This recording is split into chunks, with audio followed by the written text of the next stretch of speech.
Hello, and welcome to Osu History, the series that aims to capture some of the great historical moments of Osu, as well as notable changes within the game and community, and put them into bite-sized pieces of content for your enjoyment. Today, we will be looking at the history of the Featured Artist Initiative, and I'll be covering how and why it was created, as well as its progression through the years. Osu has always operated in a grey area of copyright law regarding the music, with users basically pirating MP3s of songs accompanied by a bitmap file, but Peppy always had the idea of licensing and having original music in the game. However, purchasing licenses for music was expensive, and in the early days of Osu, Peppy wasn't earning enough money to be able to afford them, but Peppy and the dev team were determined to change that. So in 2012 they did, and it wasn't even done for the original game. Osu Stream is a version of Osu built from scratch that was made for touch devices, and it included some original mechanics that weren't in the PC version of the game. The app was released for iOS, and while there were plans to release it on Android too, that unfortunately never happened. Besides from Osu Stream having different mechanics and only being on mobile, the gameplay worked pretty much the same, but the mobile version had a huge drawback.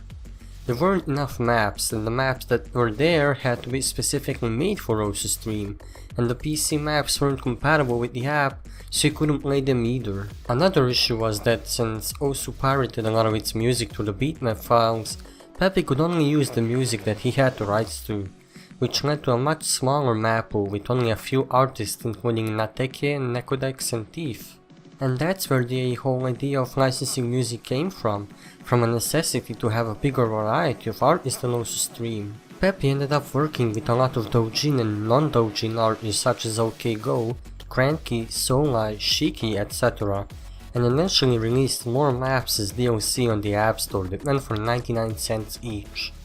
After testing the waters with licensing music in 2012 and him thinking of creating a fake record label for Osu,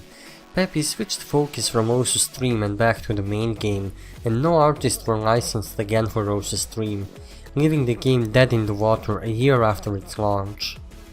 4 years later in 2016, Peppy held a remix contest which also had the first few components of the new featured artist system, such as the track player, etc.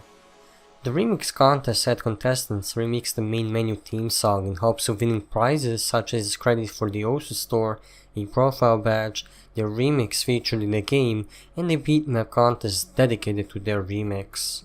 After the remix contest ended, Ephemeral announced his new project, the Featured Artist Initiative, and welcomed Yuki as the first new featured artist, as well as including everyone who made music for Osu in the past in the initiative as well.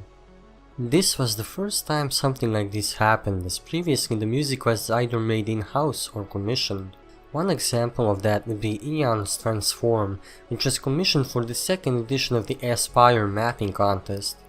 Having featured artists was a huge move for Osu, as it meant that Osu now had its own original music that was either made for Osu or had the rights to it, slowly fighting the piracy problem. By the end of the year, we would see amazing artists such as Sakura Burst, Taihan, Yuki and others become featured artists, with multiple of their songs now being free to download for anyone who wanted to map their music, and we would see featured artists' catalogs of usable songs increase over time.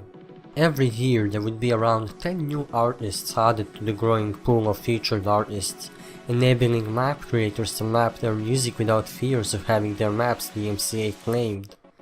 In mid-2017, the Mappers Guild was created, and mappers with 3 or more ranked maps could join it. Mappers Guild is a group dedicated to mapping songs from featured artists, and you can earn points while collaborating with other mapper guildies and earn 3 different tiers of profile badges, all while having the featured artist music be heard throughout the Osu community. The first project that the Mappers Guild was working on was the Motoloid featured artist releases, with them having inside information months ahead of the release, so they could properly prepare maps for release, and that trend would continue ever since that. As of July 2019, Osu officially has over 1000 tracks available for any mapper to use and distribute legally, and Ephemeral, with Shiro's help, mostly focuses on getting rights to songs that are already popular and mapped on Osu, as well as finding artists with styles that will work very well for the game. Peppy plans to bring much more attention to featured artists when Laser releases on PC and mobile devices by bringing more attention to the maps made with their music, hopefully avoiding any copyright issues in the future. Some notable additions over the years into the featured artist initiative would be Camellia, Virtual Self, Imperial Circus Dead Decadence, Sakura Burst, Hellblind, Namarine, etc.